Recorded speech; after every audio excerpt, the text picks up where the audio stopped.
Hello friend, this is प्रीति। स्वागत है आपका आपके अपने यूट्यूब चैनल लेट्स कम्पीट में। I hope you all are doing good. जैसे कि आप सभी जानते हैं कि हम लोग सीटेट पेपर 2 के लिए साइंस पढ़ रहे हैं। काफ़ी सारे टॉपिक हम एनसीईआरटी के डिस्कस कर चुके हैं। आज हम एक इंपॉर्टेंट टॉपिक डिस्कस करने वाले हैं जिससे सीटेट में काफ़ी बार क्वेश्चन पूछे गए हैं, वैद्युत धारा और इसके प्रभाव, electric current and its effect.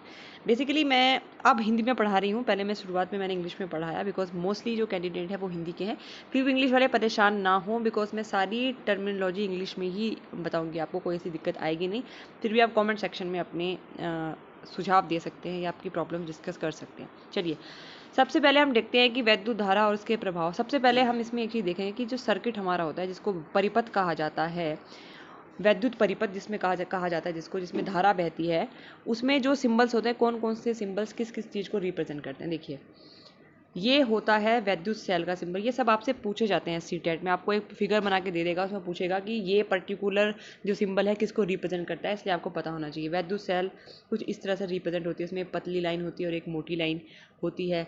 जो ये पतली लाइन होती है ये पॉजिटिव टर्मिनल होता है सेल का, ये आपको ध्यान रखना है। और जो मोटी लाइन होती है वो एक नेगेटिव टर्मिनल होता है सेल का, ठीक है, धनात्मक और ऋणात्मक। और वैद्युत बल्ब कुछ इस तरह का होता है, बल्ब के जैसा। थर्ड पॉइंट आता है स्विच ऑन। जब स्विच ऑन होता है तो एक सिंगल लाइन होती है, आपको ध्यान रखना है, सिंगल लाइन जुड़ी होती है। स्विच ऑन रिप्रेजेंट करेगा। स्विच अगर आपका ऑफ है तो ये लाइन ब्रोकन होगी, टूटी हुई होगी। इसका मतलब है कि जो आपका सर्किट है उसमें कोई इलेक्ट्रिसिटी नहीं बह रही है, ठीक है। बैटरी है, बैटरी हमेशा होती है दो से ज़्यादा सेलों को जब आप मिला देते हो, दो से ज़्यादा सेलों को मिला देते हैं तो बैटरी बनती है। तो ये आपने देखा, जो सेल्स होती हैं उसको हमने मिला दिया है इसमें, ठीक है। तो इसमें आपने देखा है कि सेल को मिलाते कैसे हैं, अगेन आपको बताएंगे। और संयोजित तार जो होता है, कनेक्टिव वायर, वायर के बगैर तो आपका सर्किट पूरा ही नहीं होगा, उसको एक सिंपल लाइन से रिप्रेजेंट करते हैं। तो ये तो बहुत बेसिक सी चीज़ें हैं। अब आप कुछ चीज़ें देख लीजिए, जो हाईलाइटेड पॉइंट है इससे ज़्यादा इसमें कुछ भी नहीं आएगा, ठीक है। तो बस आपको ये देखना है। चलिए, जो अब ये आपसे पूछेगा, इसमें जो दिया हुआ है, ये दिया हुआ है कि जो आपका सेल का सिंबल होता है ना, हमने आपको अभी बताया कि उसमें एक पतली लाइन होती है और एक मोटी लाइन होती है। अब सीधे से पूछा जाएगा कि पतली लाइन क्या रिप्रेजेंट करती है, मोटी क्या। तो पतली लाइन हमेशा पॉजिटिव टर्मिनल रिप्रेजेंट करती है और ये नेगेटिव टर्मिनल रिप्रेजेंट करती है। बस यही लिखा हुआ है। वैद्युत सेल के प्रतीक में लंबी रेखा धन टर्मिनल तथा छोटी व मोटी रेखा ऋण टर्मिनल को रिप्रेजेंट करती है। चलिए, बस यही आपको पढ़ना है। उसके बाद आपको ध्यान रखना है एक बैटरी कैसे बनती है। ये तो हमने सेल की बात की। देखिए, बैटरी बनती है सेलों को आपस में जोड़ करके, लेकिन अब सेलें जुड़ती कैसी है। तो आप देखो, पहले एक आप सेल बनाओ, ये हो गई आपकी एक सेल, ठीक है। अब ये पॉजिटिव सिरा है सेल का, ये नेगेटिव सिरा है। तो अब दूसरी जो आपको सेल जोड़नी है वो नेगेटिव से दूसरी सेल का पॉजिटिव जोड़ना है। ये आपको ध्यान रखना है। अपोजिट हमेशा टर्मिनल आपस में जुड़ते हैं। फिर देखिए, नेगेटिव से हमने फिर पॉजिटिव जोड़ा, तो ऐसे हमारी सेल का निर्माण होता है। तो बस ये है, सेल पूछा जाएगा आपसे कैसे बनती है, बैटरी कैसे बनती है। तो बैटरी बनती है आपकी दो से ज़्यादा सेलों को जोड़ करके, दो या दो से ज़्यादा सेल को जोड़ करके बैटरी बनती है। और सेल को कैसे जोड़ते हैं, एक सेल का धन टर्मिनल दूसरी सेल के ऋण टर्मिनल से जुड़ता है। और दो या दो से अधिक सेलों के इस प्रकार के संयोजन को बैटरी कहते हैं। तो बस यही क्वेश्चन है बेसिक, ये आपसे पूछा जाएगा। नेक्स्ट हम चलते हैं, क्या पूछा जा सकता है। हाँ, अब आपसे पूछा जा सकता है जो हमारी जो बैटरीज बनती है ना वो कैसे बनती है। देखिए, एक तो आपने देखा होगा जैसे कि आप रिमोट यूज़ करते हैं टीवी चलाते वक्त, या टॉर्च आप यूज़ करते हो, तो आप उसमें किस तरीके से सेल को अरेंज करते हो। जो आपकी बैटरी होती है उसमें सेल कैसे अरेंज होती है, एक के पीछे एक लगी रहती है। आपने देखा है रिमोट में भी, आप रिमोट में नहीं आप ऐसे डालते हो, टॉर्च में हम ऐसे डालते हैं, ठीक है। कुछ कुछ रिमोट्स में ऐसे भी डाला जाता है। तो देखिए, आप ऐसे टॉर्च में डालते हो ना, फिर आपने देखा कि पॉजिटिव जो सेल का पॉजिटिव सिरा था उसको आपने दूसरी सेल के नेगेटिव सिरे से जोड़ा। तो इस तरीके से आप भी बैटरी को लगा सकते हो। ये 2 सेलों की बैटरी है, 4 सेलों की बैटरी है, या फिर एक दूसरे से सटा करके भी आप रख सकते हो। दो तरीके से बनती है। ये देखो, एक दूसरे से सटा के आपने खड़े में रखी है, ये आपने एक दूसरे से सटा के रखी है, ये अलग बैटरी है, ये अलग बैटरी। यहाँ भी अगेन आपको वही करना है, पॉजिटिव सिरे को नेगेटिव से जोड़ना है। अब सटे, अगर वो आपस के में सटा के रखिए तो कैसे जोड़ोगे आप, तो पॉजिटिव सिरे से आप एक वायर लेके आओगे, वो नेगेटिव सिरे पे जोड़ दोगे। और ऐसे होती हैं, आपने रिमोट में देखा होगा, रिमोट को आप जब लगाते हो तो एक दूसरे के साइड में वो जो है इस तरीके से अरेंज होती हैं। तो बस ये है। अगला इसमें क्या पूछा जा सकता है आपको, ये तो आपको देखो पता ही है कि कहाँ पर आप बैटरी यूज़ करते हैं। टॉर्च में, ट्रांजिस्टर में, रेडियो में, खिलौनों में, टीवी के रिमोट कंट्रोल में आप बैटरीज को यूज़ करते हैं। चलिए, नेक्स्ट हम देखते हैं। हाँ, ये तो कुछ इतना खास है नहीं, इसमें कैसे सर्किट ड्रॉ करना है। अब देखिए, बस आपको ये देखिए कि आप एक सर्किट जब ड्रॉ करते हैं तो वो किस तरीके से ड्रॉ करे जाते हैं। ये देखिए, मैंने बोला कि एक सर्किट को ड्रॉ करने के लिए पहले आपको एक वायर चाहिए। तो ये आप जो सीधी रेखा देख रही है, ये पैरेलल लाइन है, ये वायर है। ये जो आप देख पा रहे हो चारों तरफ रेक्टेंगल, ये वायर हो गया। एक बल्ब आपको चाहिए, ग्लो करता है जो बल्ब, जिससे आपको पता चलेगा कि वेदर इसमें इलेक्ट्रिसिटी पास हो रही है कि नहीं। ये तो बल्ब का सिंबल है। फिर एक आपको इसमें सेल चाहिए। ये आपकी सेल आपने जोड़ दी, आप देख रहे हो। और ये आपका स्विच ऑन है, ठीक है। ये ऑन, स्विच ऑन होने का सिंबल है, इसी वजह से हमारा जो बल्ब है वो ग्लो कर रहा है। तो इस तरीके से आपका एक सर्किट कंप्लीट होता है। तो आपसे सर्किट का फिगर देके किसी भी तरह के क्वेश्चन पूछे जा सकते हैं, वो आपके डिफिकल्ट नहीं होंगे अगर आपको बेसिक्स पता है तो। ठीक है जी, चलिए जी नेक्स्ट।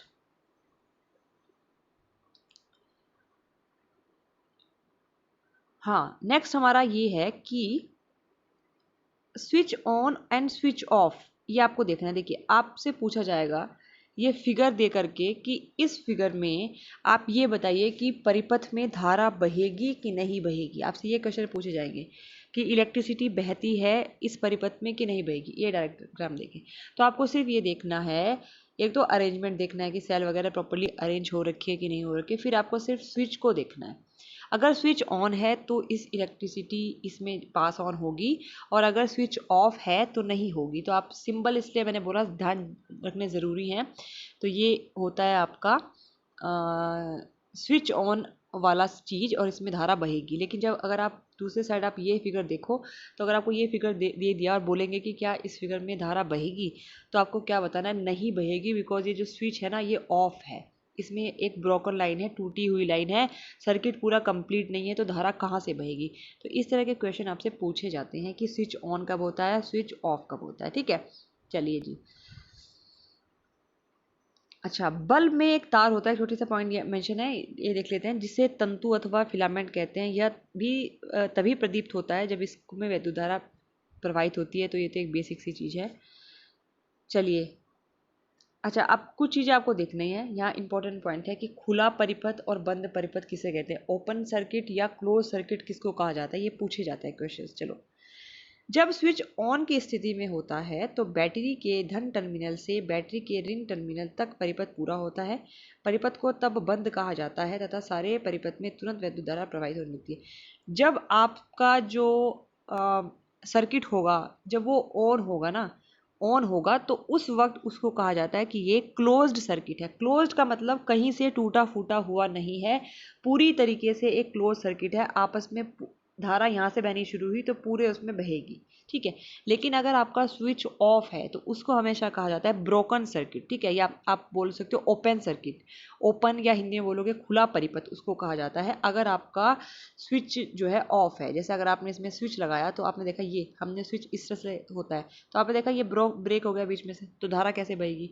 तो बस आपको ये ध्यान रखना है। आप फिगर देख लो एक बार कि अगर आपके जो फिगर में जो आपका स्विच है अगर वो ऑफ है, तो वो हम उसको बोलेंगे खुला परिपथ या ओपन सर्किट। ओपन का मतलब सीधी सी बात है भाई, आप इसमें ओपन आपने कर दिया, ये देख लिया, देख लीजिए इसमें बीच में स्पेस है, इसमें कोई इलेक्ट्रिसिटी बहेगी नहीं, ये क्लोज्ड है ही नहीं। जबकि ये एक क्लोज्ड सर्किट है या बंद परिपथ है। आप देख पा रहे हो कहीं से इसमें कोई गैप नहीं है, पूरी तरीके से बंद है। इसका मतलब इसमें स्विच ऑन हुआ है और बैटरी इसमें, सॉरी, धारा इसमें बहेगी। बस ये नेक्स्ट है। अब देखिए, वैद्युत धारा का तापीय प्रभाव, ये पूछ लेते हैं इससे क्या मतलब है। देखिए, इसका सीधा सा मतलब है कि जब आप इलेक्ट्रिसिटी किसी अप्लायंसेस में बहती है, या किसी अप्लायंसेस के थ्रू इलेक्ट्रिसिटी पास होती है, तो वो जो है हीट करता है। ये आपको पता है, आपने बल्ब देखा, बल्ब आपके जलते हैं, उसमें इलेक्ट्रिसिटी जलती है, तो आपने देखा बल्ब आपका गर्म हो जाता है और आपकी ट्यूब्स भी गर्म हो जाती हैं। तो बस यही होता है आपका heating effect of electric current, ठीक है। हाँ, अच्छा, एक चीज़ आप इसको आपको देखना है, जब हम एक परिपथ बनाते हैं तो हम कौन कौन सी चीज़ों का यूज़ करते हैं। ज़्यादा कुछ इसमें से आएगा नहीं। नाइक्रोम का तार का टुकड़ा भी हम एक परिपथ को बनाने के लिए यूज़ करते हैं, क्योंकि तार हम यूज़ करते हैं ना, मैंने आपको बताया। तो वो तार किस किस तरीके के हो सकते हैं, तो उसमें एक तरीका है नाइक्रोम का तार भी आप यूज़ कर सकते हो। बाकी आपसे बहुत ज़्यादा पूछा नहीं जाएगा। तो देखो, तापीय प्रभाव होता क्या है, जब किसी तार से कोई वैद्युत धारा प्रवाहित होती है तो वह तप्त हो जाता है, मतलब गर्म हो जाता है। इसी को वैद्युत धारा का तापीय प्रभाव कहते हैं। बेसिक सी चीज़ है, आप अपने घरों में देखते हैं, ठीक है। ज़्यादा कुछ इसमें बताने वाला कुछ है नहीं। अब आपको ये देखना है कि किसी तार में उत्पन्न ऊष्मा जब वो गर्म होता है, ये तो आपने बता दिया कि इलेक्ट्रिसिटी अगर बहेगी तो गर्म हो जाएगी, किसी तार में उत्पन्न ऊष्मा का परिमाण उस तार के पदार्थ जिसकी की धातु जिससे कि वह बना है लंबाई तथा मोटाई पर निर्भर करता है। ये पूछा जाएगा आपसे क्वेश्चन आपसे कैसे पूछा जाएगा कि जो विद्युत धारा का तापीय प्रभाव है वो किस किस चीज़ों पर डिपेंड करता है, मोस्ट इंपॉर्टेंट है। तो किस चीज़ पर डिपेंड करता है, मतलब जिससे वो तार बना हुआ है, आप किसी तार में इलेक्ट्रिसिटी प्रवाहित कर रहे हैं तो वो गर्म होगा, आपको पता है वो चमकेगा भी, गर्म भी होगा। कि तो किस हद तक वो गर्म होगा वो डिपेंड करेगा कि ये तार किस मटेरियल का बना हुआ है, किस धातु का बना हुआ है। सेकंड, इस तार की लंबाई कितनी है और इस तार की मोटाई कितनी है, 3 चीज़ों के ऊपर। तो ये इंपॉर्टेंट पॉइंट आपको नोट कर लेना है, ठीक है।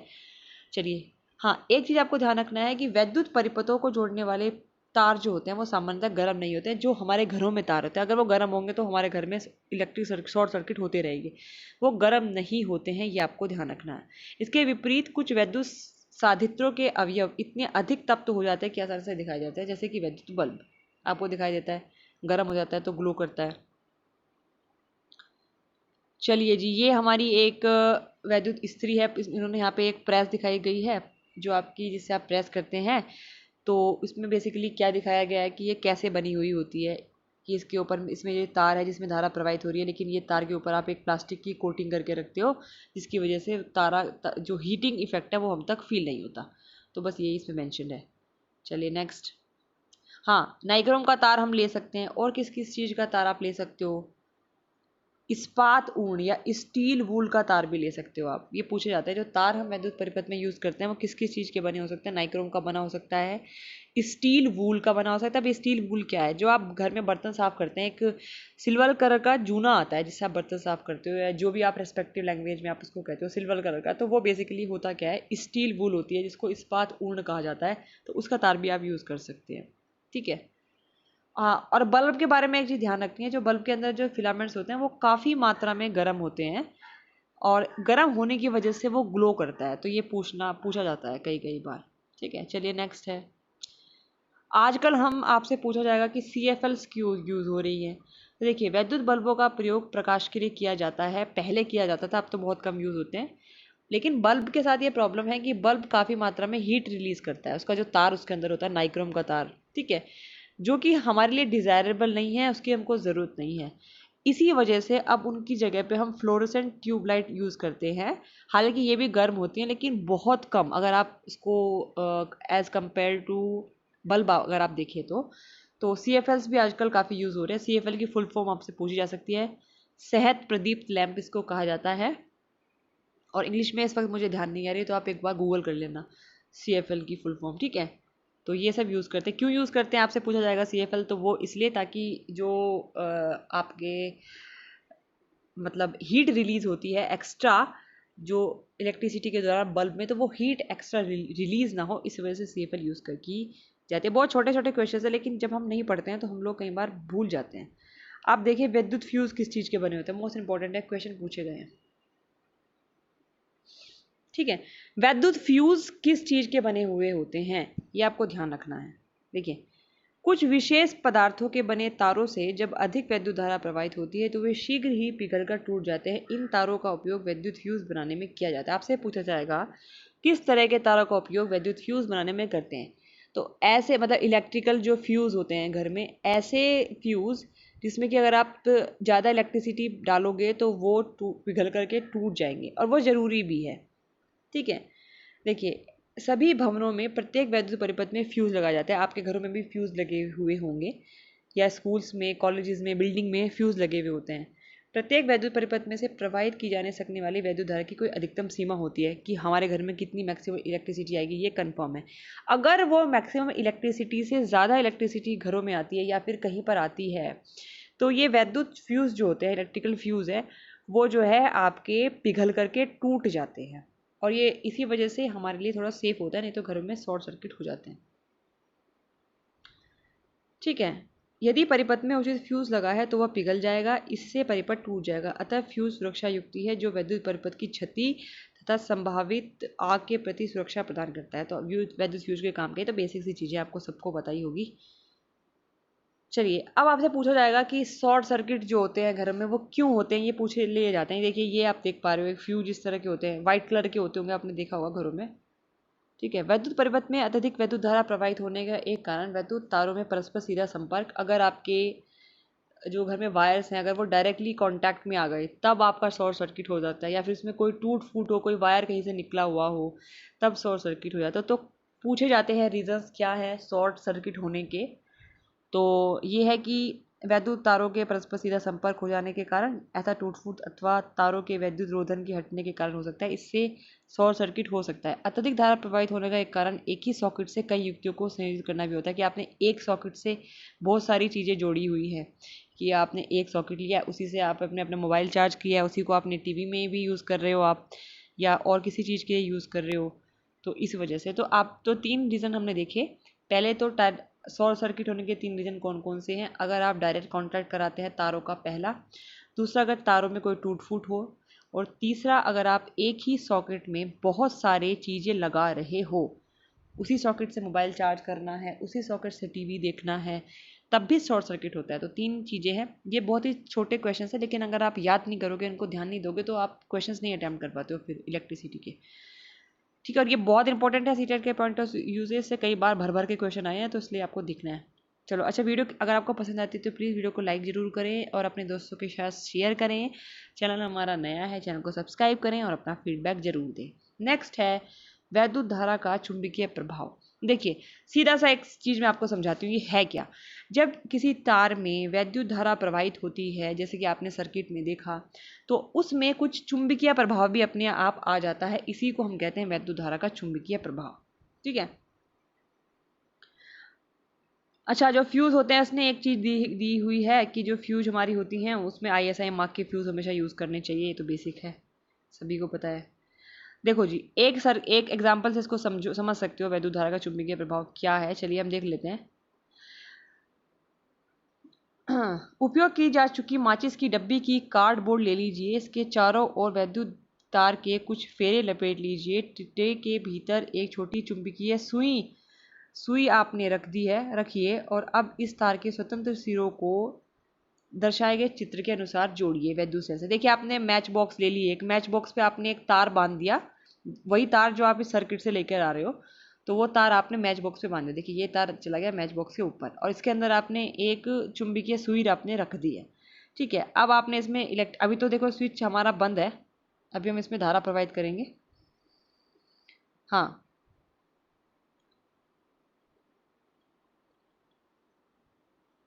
चलिए देखते हैं ये होगा क्या अब। ठीक है, ये आपने रख दिया। अब हम क्या करने वाले हैं, वैद्युत हाँ जी, देखिए, जिस दिशा की ओर चुंबकीय सुई संकेत करती है उसे नोट कीजिए। चुंबकीय सुई के निकट एक छड़ चुंबक लाइए, देखिए क्या होता है। अब चुंबक को हटाकर चुंबकीय सुई को ध्यान से देखने पर स्विच को ऑन की स्थिति में लाइए। आप क्या देखते हैं? क्या चुंबकीय सुई विक्षेपित होती है? स्विच को वापस ऑफ कर की स्थिति पर ले जाइए। क्या चुंबकीय सुई अपने वापस अपनी स्थिति में आ जाती है? यह आपको बार बार देखना है। देखिए, मैं सीधे से बताती हूँ।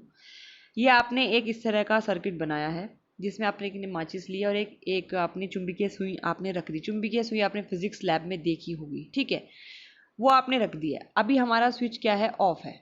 अब आप स्विच को ऑन करोगे, जैसे ही आप स्विच ऑन करोगे तो इस इलेक्ट्रिकल सर्किट में धारा बहने लगेगी।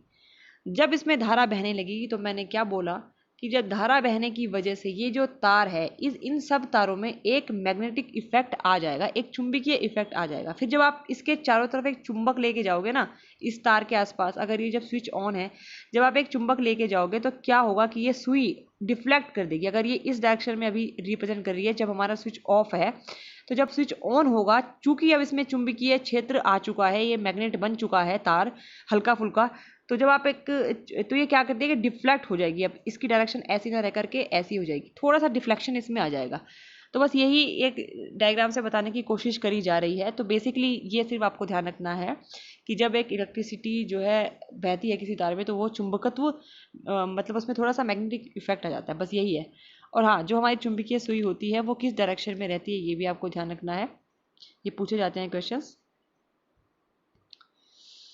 चलिए जी, वो रहती है हमारी उत्तर दक्षिण डायरेक्शन में। तो ये हो गया आपका, जब किसी तार से वैद्युत धारा प्रवाहित होती है तो वह चुंबक की भांति व्यवहार करता है, इसी को हम वैद्युत धारा का चुंबकीय प्रभाव कहते हैं, बस। ठीक है। अब इलेक्ट्रिकल मैग्नेट क्या होती है? देखिए, इलेक्ट्रिकल मैग्नेट कुछ नहीं होती है। एक मैग्नेट आप तैयार करते हो इलेक्ट्रिसिटी को प्रोवाइड करके, अब उसी को इलेक्ट्रिक मैग्नेट कहते हैं। लेकिन ये है कि ये टेम्परेरी होती है। जब आप स्विच ऑन करोगे तो इसमें मतलब ये चुंबक की तरह व्यवहार करेगी, स्विच ऑफ करोगे तो चुंबक की तरह व्यवहार नहीं करेगी। हम इसी चीज़ को कहते हैं वैद्युत चुंबक। ठीक है, चलिए। वैद्युत चुंबक का यूज़ कहाँ होता है ये आपसे पूछा जाता है। तो कबाड़ से चुंबकीय पदार्थों को पृथक करने में इसका यूज़ होता है। डॉक्टर दुर्घटनावश आंख में गिरे चुंबकीय पदार्थ को अगर बाहर निकालेगा तो उसके यूज़ होता है। बहुत से खिलौनों के भीतर भी इस तरह के चुंबक लगे होते हैं। फिर अब आपकी लास्ट आती है वैद्युत घंटी। वैद्युत घंटी कैसे बनती है? तो इसमें ज़्यादा कुछ आएगा नहीं वैद्युत घंटी में, तो बहुत बेसिक सी चीज़ है। ये भी बेसिकली यही है कि आप एक इसमें भी इलेक्ट्रोमैग्नेट का यूज़ करते हैं आप बेसिकली वैद्युत घंटी बनाने में। तो कुछ ज़्यादा कुछ खास नहीं है वैद्युत घंटी के बारे में ऐसा कुछ। इसका कंस्ट्रक्शन आपसे पूछा जा सकता है। वैसे ऐसे इससे क्वेश्चंस आए नहीं हैं और ज़्यादा इंपॉर्टेंट मुझे लगा नहीं है, तो इसको हम डिस्कस करने की कोई ऐसी ज़रूरत भी नहीं है। किस तरह से घंटी बजती ये नहीं, तो बस यही है जो हमको आपको के साथ डिस्कस करना था। ये इंपॉर्टेंट टॉपिक्स मतलब जो टॉपिक्स हैं वो हमको आपके साथ डिस्कस करने थे। और ये सीटेट में कई बार क्वेश्चन पूछे गए हैं इससे, तो अब ये आपको ध्यान रखना है। अगर आपको वीडियो पसंद आती है तो प्लीज़ वीडियो को लाइक करें, शेयर करें और अगली वीडियो का इंतज़ार करें। Thank you.